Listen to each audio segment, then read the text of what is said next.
Sinimulan na ng Estados Unidos ang aktibong pagkilos para sakupin ang Cuba. Ang mga kumpanyang Europeo ay kasalukuyang nagmamadaling umalis sa Cuba at mabilis na ibinibenta ang kanilang mga ari-arian sa isla. Samantala, si Pangulong Miguel Diaz-Canel ng Cuba ay nagbigay ng agarang pahayag kung saan nanawagan siya sa Estados Unidos ng Amerika para sa isang madaliang dialogo. Ito ay dahil sinabi mismo ni Donald Trump na aksyonan niya ang issue sa Cuba pagkatapos ng usapin sa Iran. Sa araw ding yon, inanunsyo ng Estados Unidos ang sanksyon laban kay Pangulong Miguel Diaz-Canel ng Cuba at mga pinagkakatiwalaan niya. Bagamat tila hindi naman ganon kalupit ang mga sangsyong ito, hindi lang ito tumama sa mga tao sa paligid ng Pangulo ng Cuba, kundi pati na rin sa mga kumpanyang Europeo. Noon, masinigpitan ng Estados Unidos ang blockade sa mga isla at hindi pinapasok kahit rusong tanker na may mga produktong petrolyo. Naglabas na ng opisyal na pahayag ang kagawaran ng ugnayang panlabas ng Federasyon ng Rusya na may banta sa Cuba dahil balak ng Estados Unidos magsagawa ng pag-ataking militar sa isla. Bago mismo ang halalan sa Kongreso ngayong Nobyembre. Ako si Alex Pechi. Talakayin natin ang paksang ito ng sabay-sabay. Pero bago tayo magsimula, hinihiling ko na mag-subscribe kayo sa channel at mag-like. Mag-iiwan kayo ng kahit anong komento at mag-subscribe din kayo sa aking Telegram channel na Pechi News. Ang link ay nasa deskripsyon ng video na ito. Nagpatupad ang Estados Unidos ng bagong sanksyon sa mga awtoridad sa Cuba pero hindi lang ito para sa kanila kaya dapat pag-aralan natin ito. Ang mga sangsyong ipinataw nitong Huwebes matapos lagdaan ni Trump ang kautusan ay ini-freeze ang mga ari-arian at account ng mga pribadong individual sa Amerika. Nagpatupad ang administrasyon ni Donald Trump ng sanksyon laban kay Pangulong Miguel Diaz-Canel ng Cuba, asawa niya at 3 pang iba. Ayon sa pahayag na nilagdaan ni kalihim ng Estado ng Amerika na si Marco Rubio, ang mga pinatawan ng sanksyon ay namumuno o nagpopondo sa rehimen at sa mga pagsisikap nitong magmobilisa ng radikal na revolusyonaryong kilusan sa Amerika at buong mundo. Ang hakbang na ito ay agad na kinundena sa Havana. Sinabi ni Pangulong Diaz-Canel na ito ay isang pampulitikang pagkabulag ayon sa kanyang sinabi. Pinalalala nito ang mapanupil na hakbang na ipinatupad kamakailan laban sa ating bansa at layuning saktan ang mamamayang Cuban. Kasama rin sa mga pinatawan ng parusa si Alejandro Castro Espin, ang nag-iisang anak na lalaki ng dating leader ng Cuba na si Raul Castro at Vilma Espin. Siya ay tagapayo ng Komisyon sa Depensa at Pambansang Seguridad ng Cuba at naroon din nang salubungin ni Raul Castro si dating US President Barack Obama sa Havana. Nung makasaysayang pagpupulong noong Marso 2016, kasama rin sa pinatawan ng parusa si Raul Alejandro Castro Callis, anak ni Castro Espin. Ang mga hakbang na ipinatupad nitong Huwebes matapos lagdaan ni Trump ang kautusan para palawakin ang parusa laban sa isla ay kinabibilangan ng pag-freeze ng ari-arian at bank account ng mga taong ito sa Estados Unidos. Hindi pa rin tiyak kung gaano kalapit ang interes nila sa pananalaping sistema ng Amerika. Dahil sa totoo lang, medyo malabong halimbawa na ang presidente ng Cuba at iba pang mga nabanggit ay may mga ari-arian o bank account sa Estados Unidos ng Amerika.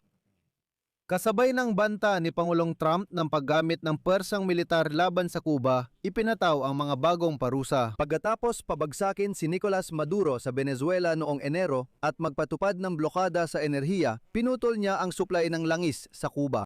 Ang blokada na ito ngayong taon ay nagdulot ng matinding pagkawala ng kuryente, kakulangan sa pagkain at pagbagsak na ekonomiya sa buong isla. Lalong tumindi ang mga banta na inanunsyo ng Estados Unidos noong nakaraang buwan ang kasong kriminal laban kay Raul Castro. Dahil dito, ang mga bagong parusa ay maaring ituring na paghahanda para sa interbensyon o dagdag na presyon sa rehimen ng Cuba para mapilit silang makipagkasundo. Kasabay nito, maaring ipahiwatig ng retorika ni Trump at kalihim ng Estado, Marco Rubio, ang suporta sa alinmang unang o pangalawang senaryo. Nang tanungin si Trump noong Huwebes kung layunin ng mga parusa na pabilisin ang pagbagsak ng Cuba, sagot niya, "Gusto lang namin ng maayos na pamamahala sa kanilang bansa. Nagugutom ang bansa, wala silang enerhiya, wala silang langis, wala silang pera, wala silang kahit ano, pero maganda ang kanilang teritoryo. Doon sana pwedeng magkaroon ng magagandang resort." Sa isang banda, bumagsak na ang Cuba. Asikasuhin namin ito matapos ang operasyong militar sa Iran. Mas gusto ko na paisa-isa lang ginagawa ko. Pero ilang oras pa lang matapos ipatupad ang mga sanksyong ito, naging malinaw na agad ang lawak ng mga ito. At naging malinaw din kung bakit ito ipinataw. Ang mga kumpanyang Europeo, mula sa mga hotel ng Espanya hanggang sa mga kumpanyang pandagat ng Alemanya at Pransya, ay agad na itinitigil ang kanilang operasyon sa Cuba at nagmamadaling ibenta ang kanilang mga ari-arian sa isla. Ayon sa ulat, kabilang sa mga pinakaapektadong kumpanya ay ang mga grupong hotelero ng Espanya na Melia at Iberostar. Sa loob ng mga dekada, ang mga maranyang resort na pinamamahalaan nila sa mga dalampasigan ng Cuba ay naging hiyas ng kanilang mga pandaigdigang portfolio. Ibig sabihin, objectively, ang Melia na Spanish din ay namahala ng napakaraming hotel sa Cuba at ito ang naging pangunahing asset nila. Pero ngayon, inaalis na ng kumpanya mula sa kanilang pamamahala ang lahat ng hotel sa Cuba at nagmamadali silang ibenta ang mga ito agad-agad. Ang totoo, hindi lang ang presidente ng Cuba at ang mga tauhan niya ang apektado ng US parusa. Naapektuhan din ng mga parusa ang mga dayuhang kumpanya na may negosyo sa mga istruktura ng estado ng Cuba, lalo na sa militar na konglomerado na GAEZA. Dahil sa banta ng pag-freeze ng asset at pagtanggal sa US financial system. Ang mga kumpanyang Europeo sa sektor ng pagpapadala, lohistika, enerhiya, agrikultura at paggawa ng alap ay nagmamadaling ibenta ang kanilang mga asset sa isla at umalis. Halimbawa, noong Mayo pa lang, itinigil na ng French shipping giant na CMA CGM ang kanilang operasyon sa Cuba. At tandaan, halos kalahati ng lahat ng transportasyong pandagat ng Cuba ay hawak ng kumpanyang ito. Ito ang diwa ng bagong parusa, layunin ng Washington na putulin ang matagal ng ugnayang naging pundasyon ng ugnayang pang-ekonomiya ng Cuba at Europa. Ngayon, tinarget ng Estados Unidos ang kumpanyang militar ng Cuba na GAEZA. Isa itong lihim na mega-konglomerado na kumokontrol ng halos 40% ng ekonomiya ng Cuba at sa totoo lang, pagmamay-ari ng presidente at ng kanyang mga kasamahan. Isang kumpanyang pag-aari ng Estado na mahigpit na inililihim ang pananalapi nito ang namamahala sa sistema ng bangko ng Cuba, mga gasolinahan, supermarket at mahalaga karamihan ng sektor ng turismo. Mahigit kalahati ng mga hotel sa Cuba ay pagmamay-ari ng subsidiary ng GAEZA, ang Gaviota. At halos lahat ay pinamamahalaan ng mga dayuhang grupo ng hotel tulad ng Melia ng Espanya. Ngayon, lahat sila ay tumatakas mula sa isla dahil malinaw nang hindi na pwedeng makipagnegosyo sa GAEZA. Delikado ito. Pero hindi pa yan ang lahat. Halimbawa, kahit ang sikat na room na Havana Club, sigurado akong nakita nyo na yan ay ginagawa sa ilalim ng joint venture ng French na higanteng tagagawa ng inumin na Pernod Ricard at ng state-owned Cuban company na Cubaron. Ngayon, maaaring biglang mawala ang room dahil mabilis umaalis ang mga Pranses sa Cuba at sinasabi nilang kailangan putulin ang ugnayan sa kumpanyang Cuban.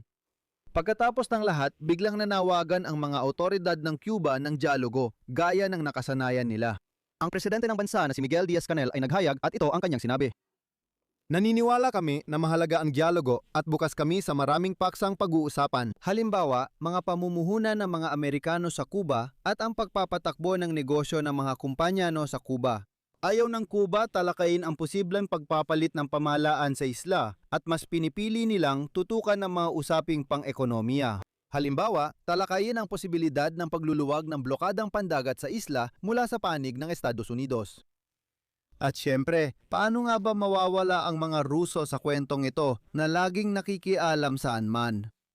Sinabi ng pinuno ng kagawaran ng ugnayang panlabas ng Rusya na si Sergey Lavrov, may mga ulap na bumabalot sa Cuba. Dahil sa plano ng Estados Unidos na gumawa ng napakadelikadong mga hakbang laban sa isla bago ang halalan sa Kongreso ngayong Nobyembre. At ayon kay Lavrov, sa pamamagitan ng operasyon laban sa Cuba, maaaring subukan ng White House na patunayan ng tagumpay ng administrasyong Republikano lalo na bago ang halalan. Sa madaling salita, kahit ano paman, ang Estados Unidos ay talagang hinihigpitan palalo ang lubid sa leeg ng Cuba.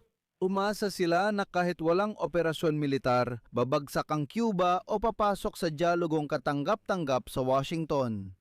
Dito ako mag-iwan ng ellipsis. Ibahagi ninyo ang inyong opinyon at mga konklusyon sa mga komento sa ilalim ng episode na ito. Mag-subscribe kayo sa channel, mag-like kayo at pindutin ang kampanilya. At kung gusto ninyong suportahan ang trabaho ng YouTube channel na ito, maaari ninyong gawin ito sa pamamagitan ng kahit anong donasyon gamit ang mga link at detalye sa description ng video na ito. Yun lang po, ingatan ninyo ang inyong sarili. Paalam sa lahat, itutuloy.